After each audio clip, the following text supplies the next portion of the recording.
Welcome to Desperately Seeking the 80s. I am Meg.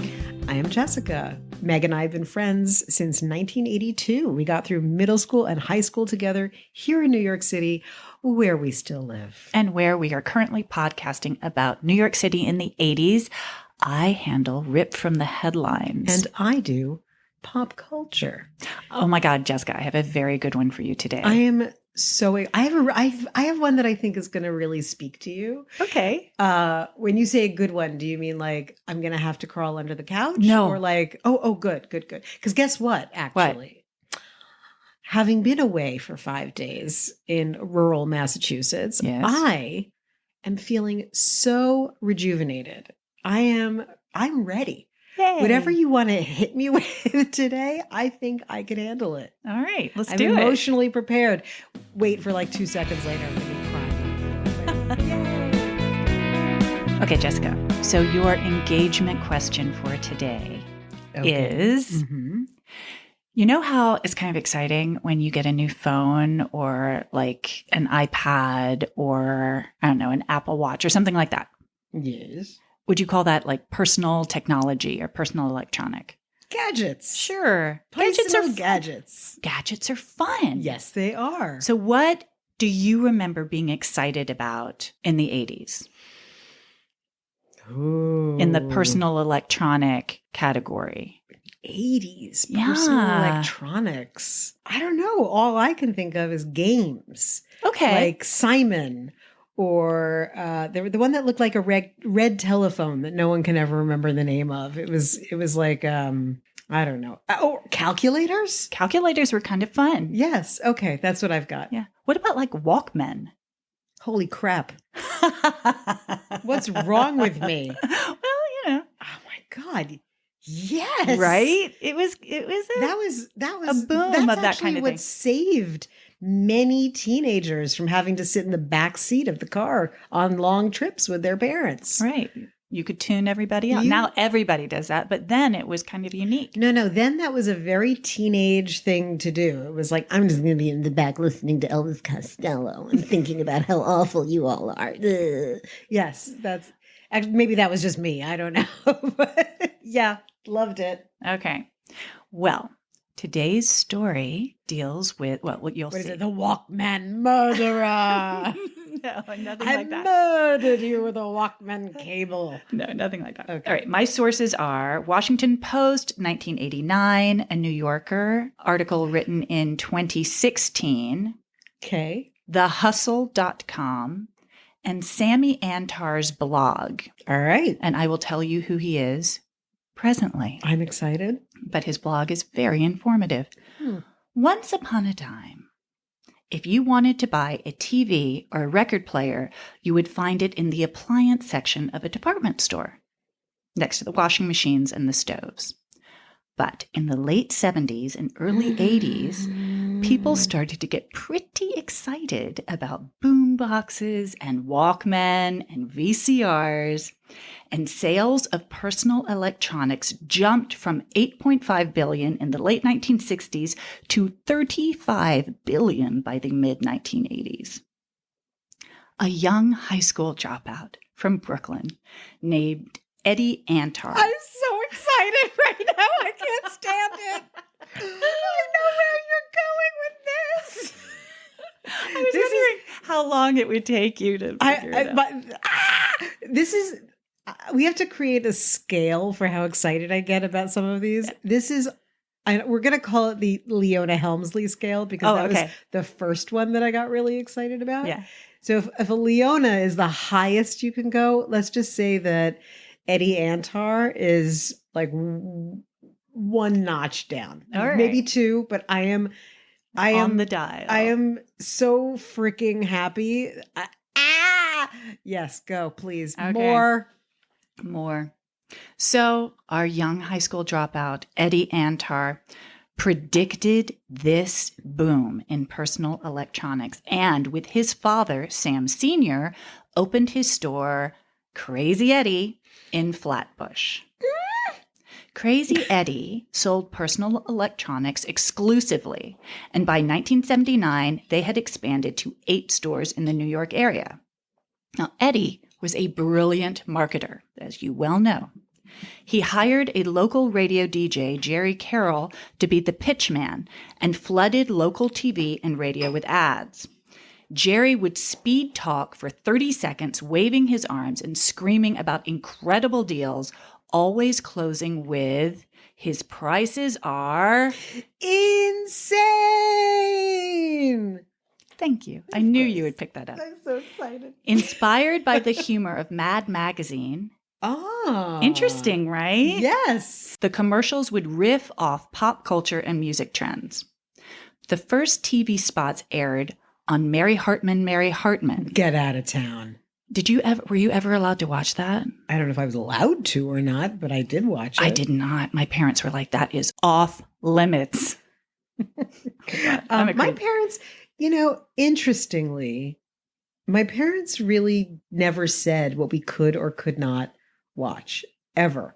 It was just stop watching TV. You didn't do your homework. Okay. But it was never like content based. Yeah. And if they did get upset at anything, it was that I would watch something violent or scary, like a horror movie, and then be a pain in the ass because I'd be crying in the middle of the night. But other than that, no. Yeah, I mean, my parents didn't really care that much about content either, especially like sexual stuff. No, definitely not. Sex stuff was never an issue. But for Did some I tell you about the reason- incredibly uncomfortable time that my brother and I were watching HBO in my parents' room, and we had no idea that an unmarried woman was going to be as incredibly horrific to watch with our parents? I saw that movie in the movie theater. With your mom? I believe so. And I was so uncomfortable. It was so... Yeah. Oh, I think we talked about this. Did we talk about it on the podcast? I don't know, but it was the same thing about like the going to a chorus line with my grandparents.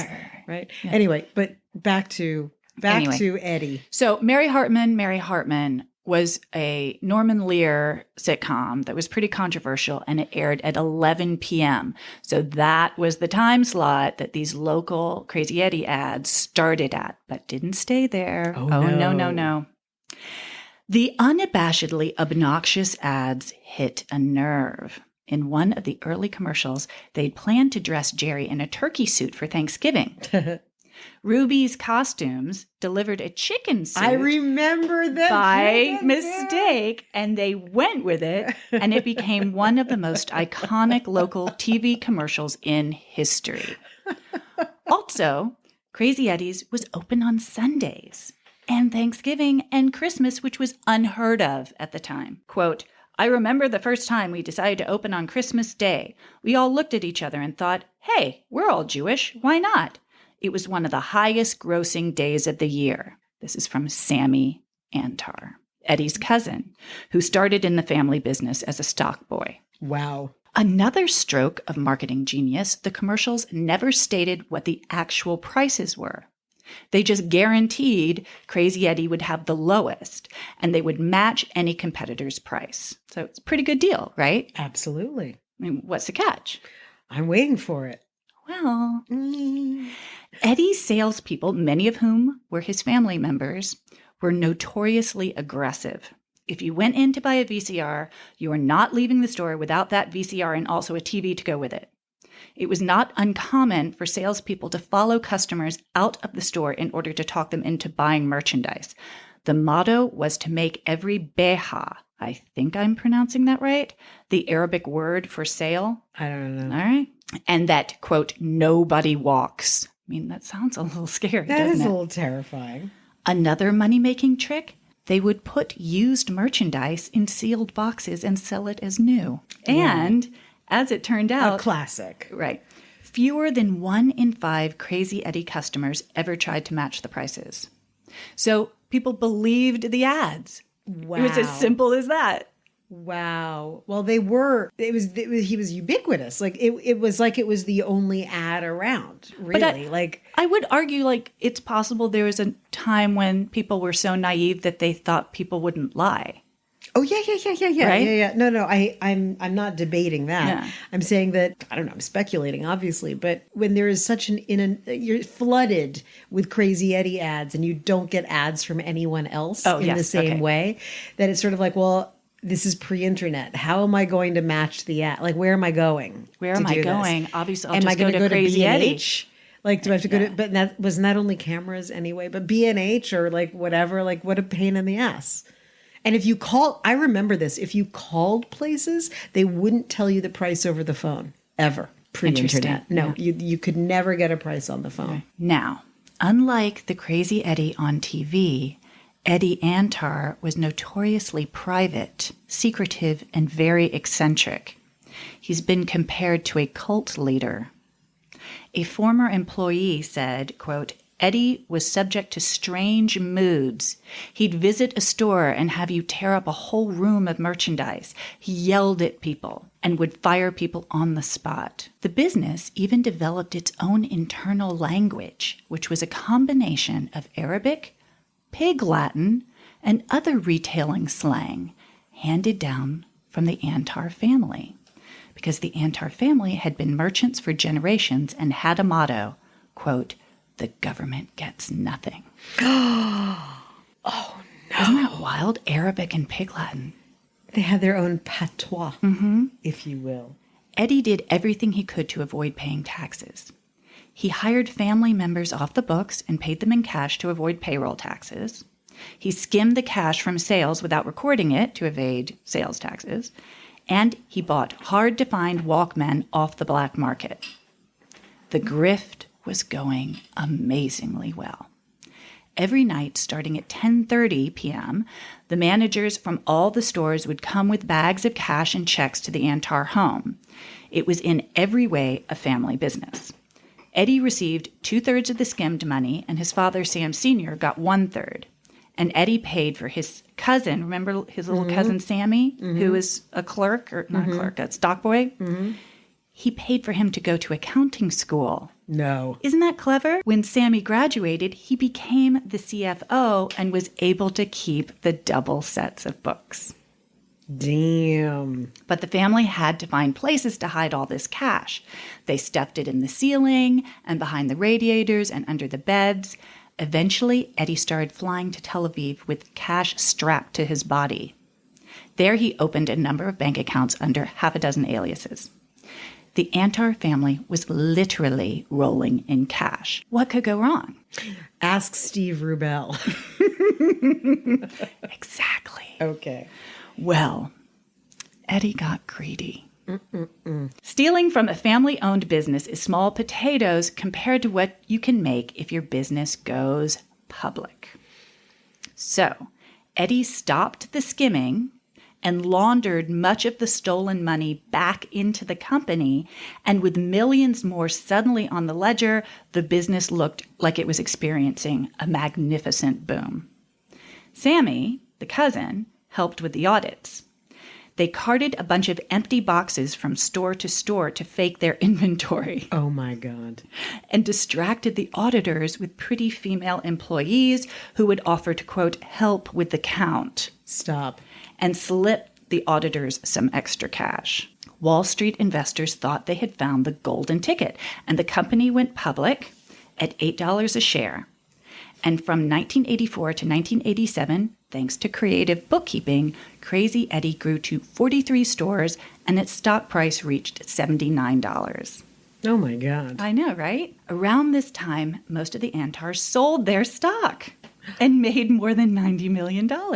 But then the thieving Antars started turning on each other. Sam? Again, how marvelously predictable. I know. It's like, what this reminds me of Sammy the Bull stuff. Sam, the dad, was jealous of his son's substantially elevated status in the family. So he hatched a plan to publicly humiliate his son, Eddie. This is how good families function. This is nice. He wanted to humiliate Eddie in an effort to regain the mantle of patriarch of the Antar clan.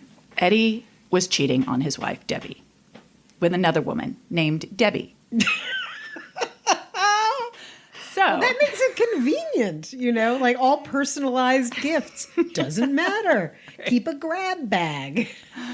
So Sam Sr. tipped off the wife, Debbie 1. Okay. And she tracked Eddie down at a Manhattan restaurant, bringing Eddie's brother Mitchell, Eddie's sister Ellen, and their spouses with her. Eddie was caught red-handed with Debbie, too, in a limousine, and a street fight broke out. The family was never the same again, with everyone taking sides and turning on each other. In the meantime, the electronics business was becoming more competitive, and Eddie couldn't keep up the level of larceny required to maintain his scams. And the stock price sank to below its IPO value. Uh-oh. And Elias Zinn was able to orchestrate a hostile takeover of Crazy Eddie. So what do you think? Elias Zinn? He's just a guy. Oh, okay. But now someone else is in charge. So what's going to happen? Hello, IRS. I have a very special story for you. Zinn almost immediately discovered the $45 million worth of missing inventory, and the company went bankrupt in 1989. Sam Sr. ratted Eddie out to the FBI. Oh, God. And in February 1990, Antar fled the country and lived under assumed names in Tel Aviv, Zurich, and the Cayman Islands, where he'd stashed $60 million. Israeli police arrested him in 1992 and returned him to the U.S., where he faced trial for investment fraud. When he fled, Eddie had left his cousin Sammy holding the bag. So Sammy was an eager star witness, testifying to all of Antar's schemes. Eddie was found guilty and sentenced to 12.5 years and ordered to repay $121 million to investors. He only served 7 years, which doesn't seem like enough to me. But it's never enough, right. Is it? I mean, if you're the one who is wronged by this fakakta insanity. I mean, I guess it's just Wall Street, guys. But still, he wasn't in trouble for selling bad merchandise. He didn't get in trouble. There's the difference between his karmic retribution and what he should actually be legally, liable for. Right. And what I was saying was that he was never called to task for any of the bad things that he did before the company went public. He was just called to task for investment fraud. It's hard to be indicted for being an asshole. It's fraud. Yeah, it's fraud. I'm not debating that it's fraud. I'm just thinking about selling refurbished shit is so common that it would be a bit difficult to go after everybody who does that, or at least at the time, the people who do. I just he mean, was so good. How about all of those places that are the stores that are called going out of business? Right. That's their entire world. Clearly, I guess I'm a jaded consumer. I'm so impressed with how good he was at marketing. I mean, he could have actually been a legitimate, successful businessman. Well, that's what's interesting is the pathology behind all of these scammers and cheaters. And, this is a good moment to plug my first book, The Art of Cheating, which examines all of these reasons that people do all of these terrible things. Published by Pocket Books, 2007. All rights reserved. The need to get one over on the government or get one over on the average schlub. And that it's fun to cheat. It's not just about getting stuff. It shows how superior you are, that you're winning in some wackadoo, indefinable way, or it is definable to them, but you're winning. Right. Only losers play by the rules. That's, like the mob. It's the same thing. It is very mobby. But also that it's not about getting more money. It's fun to do it. Right. They enjoy it. It's a game. It's gambling. If you think about it, it's just. And there's also it's never enough. Is it that it's never enough? Well, because as long as you keep playing the game and winning the game, why would you stop? Because it's scratching whatever the. Well, a lot of the people itch are like, is. he would have gotten away with it if he hadn't gone public. When he got out of jail, he tried to make a movie about his life starring Danny DeVito. I thought you would enjoy that fact. I do enjoy that. I think that would be a great Did he look like Danny DeVito? A little, yeah. Oh my God, I have to look it up right now. But he wasn't allowed to sell his story because of the unpaid judgment. And he died in 2016 of liver cancer. How old was he? 69. He's a little Danny DeVito-ish. He's not wrong. This doesn't make me love Crazy Eddie's any less. I have to admit. And in fact, you know what I now want really badly? I want to go on eBay and find a Crazy Eddie t-shirt. Remember those yellow t-shirts? I think that's easy to find, actually. Oh, I hope so. I think that's in the Zizmore core or whatever. Yeah, I can't hate him. I can't. He's horrible. He's completely horrible. But the amount of joy that he brought when we were kids. And you bring up a good point, too, that there's this whole, if you wanted to buy any of these things, you actually had to brace yourself because you had to go to the store and you had to deal with a human being who was going to be pretty aggressive and throw out all these numbers. And by the end of it, you didn't even know whether you're coming or going. It was horrible. And I bring up B&H because it was the same thing. And that it was like, I remember like my brother and I would be like, oh, we want to go get a camera. How long can we put it off? Because no one wants to go to, and it was all downtown. It was all in the, near the courts and near the Brooklyn Bridge, the entrance to the Brooklyn Bridge. And it was just like, ugh, it's a schlep and some asshole's going to yell at you. Yeah. And so intimidating. There. And now all you have to do is go online and compare prices. It's so easy. But you know, I think that's not necessarily such a good thing. I think maybe, you know, that gave us some good training for the world. Like not everyone's going to be nice. Not everyone's just going to give you the best price when you show up. You have to fight for your Walkman. That was real life, man. It was the grittiness of New York. You had to ask for a better price in person. This is entirely the golden haze of nostalgia descending on me. Absolutely. It was entirely unpleasant. It was not good. And I was about to say that the sterility of what's on offer now is so unpleasant. But I'm thinking think of the dirt downtown. Convenient. Like it was sterile. It was filthy. It was just going down. And the subway, by the way, was the only way to get down there in, not in less than 3 hours. Oh, another fun little detail.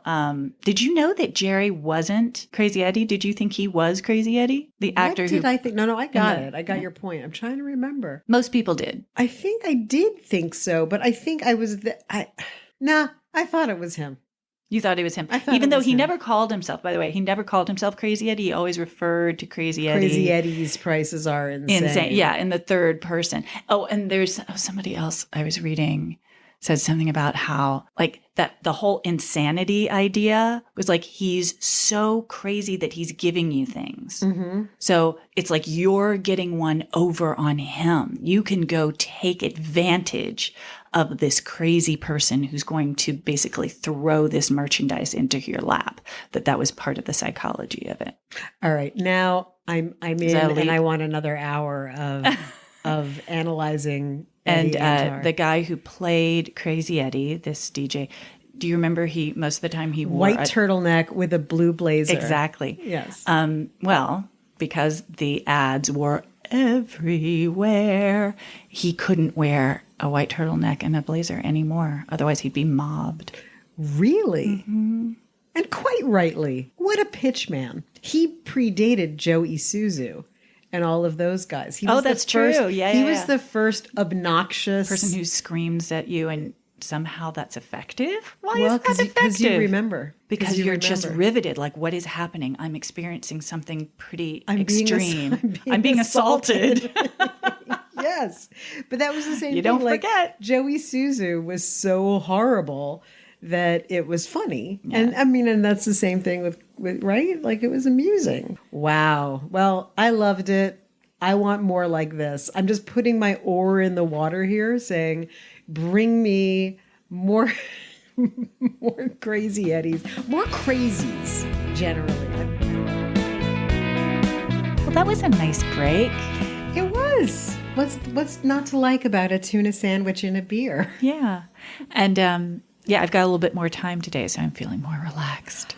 I'm so glad. Well, so we're not in a rush. I'm hoping that this topic will bring you joy as well. Yay. So I have an engagement question for you. Okay. But before I give it to you, but first I have to talk more and listen to the sound of my own voice. Okay. I just want to confirm. Hey, Meg, you're an actor, correct? Yes, And you do experimental theater downtown. I do on Okay. occasion. So here's my engagement question. Have you ever found yourself having to walk out of a performance? No, I don't do that. I just don't. Have you ever found yourself? Suffering? Yes. Of course. Well, okay. Well, my problem, and I know this is not going to come as a great surprise to you, is that if something strikes me as absurd or kind of dumb, ridiculous, I start laughing. Okay. And I laugh the kind of laugh that is like a little kid in church or whatever, where you're not supposed to laugh. So you're just shaking with tears running down your face. Yeah. Well, that's happened to me. Okay. In the theater specifically, Well, I'm guessing. I'm gonna share. All right. And it happened on 2 different occasions. And both of these fall into the category of what I'm going to talk about today, which is not a joke, but these 2 were to me at the time. So when I went to Kenyon College, there were many performers who would come and, bands and whatever that became really big later. Mm-hmm. And there were some people who came who were already very well known. And so there's a big hubbub because there was an artist named Karen Finley was Of course. coming to Kenyon. You've to perform. seen Karen Finley? I have seen her up close and personal. Well, wait till you hear about this one. Does it involve a yam? Yes. I saw it Okay, in New York City. But it also involves. So here's the thing. As my dear friend Nick would say, and in fact, he's involved in this story. So there we were thinking we're very New York and very hip. And we go to, it was actually a church where she was going to be performing. And we're in the pews. And she comes out doing some kind of weird, fluttery thing with her arms and making a noise not unlike, but I'm not going to say it's exactly this. And then when it occurred to Nick and to me that Karen Finley had entered as a giant vagina, Yes. we were freshmen. So that happens. And then when the yam, so for those of you who are not fully aware, Karen Finley was a very avant-garde artist who would perform and would do things that were really disturbing to get a rise out of the crowd and to really push the boundaries of questioning what is art. And one of her most famous moves, literally, was that she would surprise the audience by revealing what she had inserted in what some might call her prison wallet. Earlier, prior to coming out onto the stage, she would shit out a yam. It was so insane that we just fucking lost it. We were barking. I am shocked that Kenyon let this happen. I think a lot of, there were a lot I saw of, it in like a black box on, the Lower East Side or whatever. No, yeah, Kenyon, I think sometimes a lot of really interesting things happen there because the administration had no idea what it was. Anyway. Well, they did not do their research. No, they did not. And And the other thing is my dear, darling friend, Nina, who I know listens to this. We've been friends since we were babies. And she's the one who I did the magic show with outside of the Metropolitan Museum. So she and I decided, because I was on the board of the Young Lions, which is like the junior committee for the New York Public Library. Okay. This is a long time ago. Huh. This is in the 90s. She and I were like, okay, there were some events. And I was like, okay, well, let's go see, there's a film, let's go see this movie. Well, it turns out that it's Matthew Barney's Cremaster 2. Do you know what this is? No, I do All right. not. Well, for those of you listening and for Meg, I highly suggest that you check it out online. But it was a series of films by Matthew Barney, who's married to Bjork, which is a tip-off. We love her. I don't know if they're still together. it involved him being nude a lot and painting himself and running around. And cremaster is a word that has something to do with your testicles. I don't remember what it was. Anyway, Nina and I were laughing so hard we were asked to leave. Oh, from the New York Public Yes. Library. Okay. Yes. So I don't know if I'm the person to talk about today's topic, but maybe I am, which is performance art in New York City in the 80s. So while I think that some of the examples of performance art were downright silly, I think that what went on behind it was fascinating. And interestingly, a handful of the things that we've talked about on this podcast actually fall into or intersect with performance art. A quick overview. And you know what else I think is really interesting is that I don't hear that term used much anymore. It's become very passé. And I think that interdisciplinary artwork is now such a thing that it doesn't need to be defined as this outsider, other I think you're right. discipline.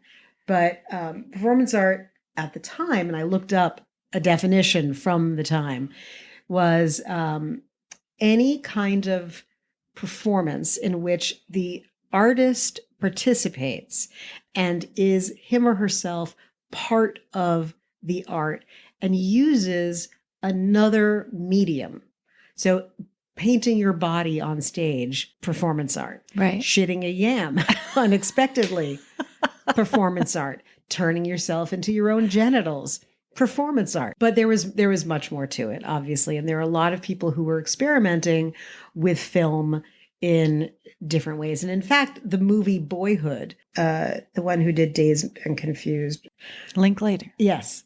He did a movie that had Ethan Hawke and the boy, and they filmed it over the course of 12 years. So they showed the boy actually growing up. Yeah. That would be considered performance art at this point, because they're using the medium and using the actual physical presence, the changing physicality of the actors as part of the thing. So anyway, that's how performance art, one example of how it's leaked into mainstream. And what I also thought was really interesting, because I can't resist a historical detail, is that as much as this was considered so avant-garde, and really came out of New York City in the 70s and 80s, it actually was entirely a pre-existing art form in the teens and 20s with the Dadaists and Futurists, and they were doing the same thing. Oh, and it frequently had to do with politics, gender, and sex.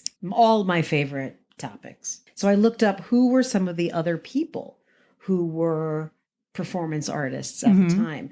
And our friend Willem Dafoe, his theater group, the Worcester Group, was one of the first in downtown Manhattan to become sort of a rotating cast, but always with the same core group of which he was a part, producing shows that they themselves had written. What's even more interesting to me is that there were certain places that performance art really came out of, such as Club 57, which I had never heard of before. And I was like, what is this club? What is that? Well, turns out that Club 57 was a decommissioned church, 57 St. Mark's Place. Club 57. I can't even picture that. I know. What is it now? Well, it was the basement of a Polish church at 57, so it's still a church. It was a no-budget venue for music and film exhibitions, and then it took pride of place in a constellation of countercultural venues in downtown New York. The Reagan presidency actually spurred so much of this, as we've discussed. I was wondering when you were going to bring this up. Yes. Intense rejection by the downtown scene that was also primarily gay. Another thing, we're now going to have a intersectionality of our topics. So deeply rejecting the entire political scene and straight, I guess, social scene of the time. This performance art not only had this very political vibe to it, but was also angry and very aggressive. I'm not going to go so far as to say violent. And that aggression frequently came out in performance art in the way that the performer would treat his or her body. So another Karen Finley special was smearing herself with feces. Right. Or blood. But the Club 57 was the original home of artists Keith Haring, Kenny Scharf, Tom Scully, and the magnificent Anne Magnuson. She was a fascinating character because she was the grandmother figure for all of this. She was the one who really maintained and ran Club 57 and encouraged other artists who then encouraged her and worked with her. So she... And was Club 57, was it an incubator or was it a stage? Were there performances there? I think that there wasn't a distinction between the two. So there were performances there and there were art installations. Okay, so people would go, it was a venue. Yes, it was absolutely a venue. But now that you bring up venue, you know what? It's not rival, but the equivalent at the same time was area, which we've talked about before. Right, because they changed it over weekly. Right. They treated the entire thing as an installation and had performers in the space that in some way corresponded with the installation. Like, remember the Andy Warhol thing where they made the alphabet soup and they had waiters standing in the alphabet soup? That's performance art. But Anne Magnuson, I always was like a little obsessed with her. She was just the coolest. She's super cool. You know, in Pretty in Pink, how Molly Ringwald has the older friend played by Annie Potts? Yeah, we talked about her. Anne Magnuson was the prototype for that character. Yeah. So I looked up a little bit about Anne Magnuson because one of the other things that I really like about performance art, the more that I dug into it, it was dominated by women. And I can only imagine, and you tell me what you think from your experiences, but I can only imagine that's because the established art world was so hostile towards women that it was a safe place because there were I hate to say safe place. It was an open field because there wasn't a ruling body. There wasn't anyone and there were no gatekeepers. That's true. Yeah. Because it wasn't about being in a venue necessarily, because there were performance art was on the street. Anne Magnuson, who was really the ultimate New Yorker, actually grew up in West Virginia.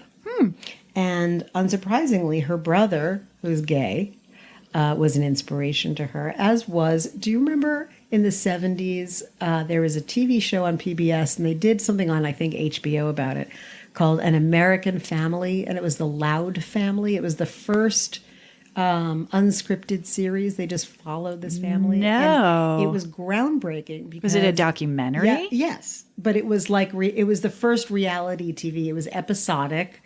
And what was this American family? Where were they? They were in California, okay, I believe. And the thing that was such a big deal about it was that the son, this is the 70s, Lance, came out on air. Wow. And Lance. That was, like everyone's jaw was on the ground. He was the first person to outspokenly say who he was and be gay. And she credits Lance with inspiring her to get out of West Virginia. Interesting.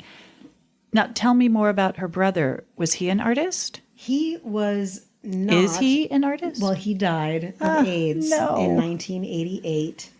But interestingly, she did, this is on a personal note, she did attend a rival college to my own Kenyon College. She went to Denison in Ohio, but she was a dancer and an actor and was dancing and doing whatever at places like the Mud Club and was a DJ. But then she landed on Club 57 because her original performance art act, she would wear a wig backwards and become Anushka, a Soviet lounge singer, and would make up fake Russian lyrics to pop songs. She was in a faux heavy metal band called Vulcan Death Grip. And some of the theme nights that Anne put together for Club 57 were reggae miniature golf and model World of Glue night. Wait, model World of Glue? I know. She was also, by the way, the snarky cigarette girl in Desperately Seeking Yes, Susan. I do know that. By mentioning all of this crossover with the gay community is also not an accident, because the other biggest kind of performance art that came out of New York City and these clubs was the drag scene. So, Well, her character wearing a wig backwards and speaking faux Russian kind of sounds like a drag character. well, exactly. And if you do your research on who were considered some of the primary performance artists of the time, Lady Bunny, and I know that I pronounce his name incorrectly, Joey Arias or Joey Arias. I don't know. I mean, I know who you're talking about. For decades, I have not known how to pronounce his name. Let's figure that out. Okay. Gender fluid, queer, brilliant lounge singer. Any old who, the drag scene was one of the products of that. Not entirely. Came from a lot of different things. And of course, it was happening in Atlanta and New Orleans and San Francisco all at the same time. But the way that it was in New York came out of Club 57 and area and that whole that world, which eventually became Karen Finley and her Yam. Karen Finley, Tim Miller, John Fleck, and Holly Hughes were the NEA 4. Okay, who are the NEA 4? They are performance artists. They had proposed grants from the NEA, and turns out that in 1990, John Frohnmeyer vetoed them, and he was the 5th chairman of the National Endowment for the Arts. Who appointed him? Bush. Okay. And they were vetoed on the basis of subject matter, even after the artists had successfully passed peer review. And now reading from Wikipedia, this is my favorite thing, of course. John Fleck was vetoed for a performance comedy with a toilet prop. But the rest of them all had to do with sexuality. And they were considered obscene. It went through litigation. Eventually, the Supreme Court ruled against the NEA 4. In March of 1990, NEA grantees began receiving a new clause in their agreements that states, none of the funds authorized to be appropriated for the National Endowment for the Arts may be used to promote, disseminate, or produce materials which, in the judgment of the National Endowment for the Arts, may be considered obscene, including but not limited to depictions of sadomasochism, homoeroticism, the sexual exploitation of children, or individuals engaged in sex acts and which, when taken as a whole, do not have serious literary, artistic, political, or scientific value. That still stands now? Mm-hmm. That's not okay. And as you also know, the NEA was defunded radically. Right, so it doesn't even make much of a difference in the lives of these artists, except in that it just shows how little this country and specifically our government values art. I mean, the fact that they lump homoeroticism in with pedophilia, with children, yes, is deeply disturbing. By the way, the description from the NEA on what's banned, you know, at the time that I was giggling at Kenyon about Karen Finley's Yam, I think, and which was, you know, late 80s, I don't know if I would have disagreed. It was so uncomfortable making. Well, that was the point. Well, I know, but I'm saying, like, we look at discomfort in art now really differently. Did you see the Jillian Waring at the Guggenheim? No. She calls herself a conceptual artist, but I think she might be a performance artist because she does use herself in her art. Yeah, that's performance. I mean, right? According to this by any definition, other name, right? It's the same thing. And there's so much. I don't think the exhibition's on anymore, but there's so much in that exhibition that is deeply, deeply unsettling, but also completely fascinating. And I was telling everybody I knew to go see it. We have to sit in our discomfort sometimes. Yeah.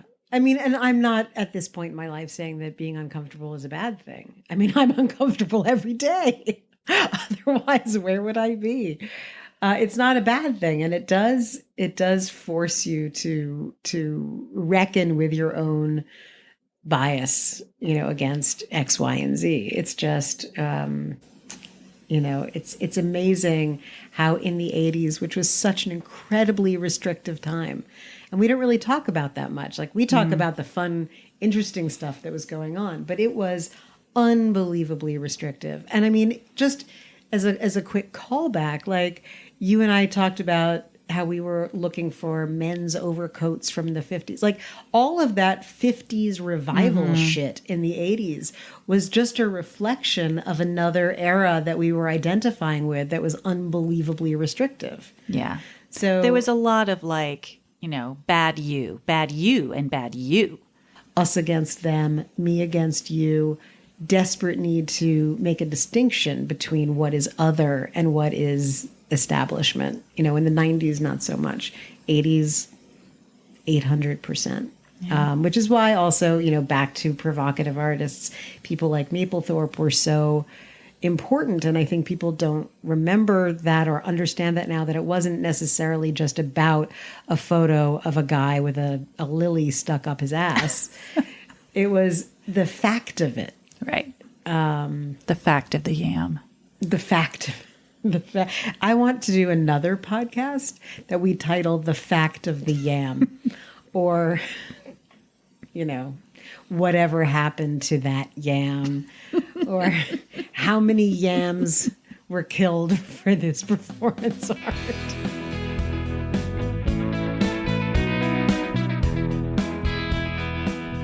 Do we have an unexpected tie-in today, Meg? Well, I would think so. Performance art and Crazy Eddie. Oh, girl. It's like we planned it. Oh, my God. It's just true. fell it wasn't in even Crazy Eddie. It was someone playing Crazy Eddie, playing Eddie. Oh, very meta. Yeah. Wow. Yeah. I'm going to have to figure out how to get one of the actual ads onto Instagram, which is harder than you'd think, unless I'm stupid. I can get it onto Facebook. I can't. Anyway, I'll figure it out. But is there anyone in the universe who hasn't seen one of these ads, who doesn't know what we're talking about? Good engagement question. Right. Tell us if you've never seen Crazy Eddie ads. And you will, because I'm going to show it to you. And that chicken ad was fantastic. That's what I'll get. I'll get the chicken ad. But you have to also have like a regular one, because the chicken ad isn't as potent if you don't know what the blazer and white turtleneck. Okay, I'll start with it. We'll do a progression. How's that? Excellent.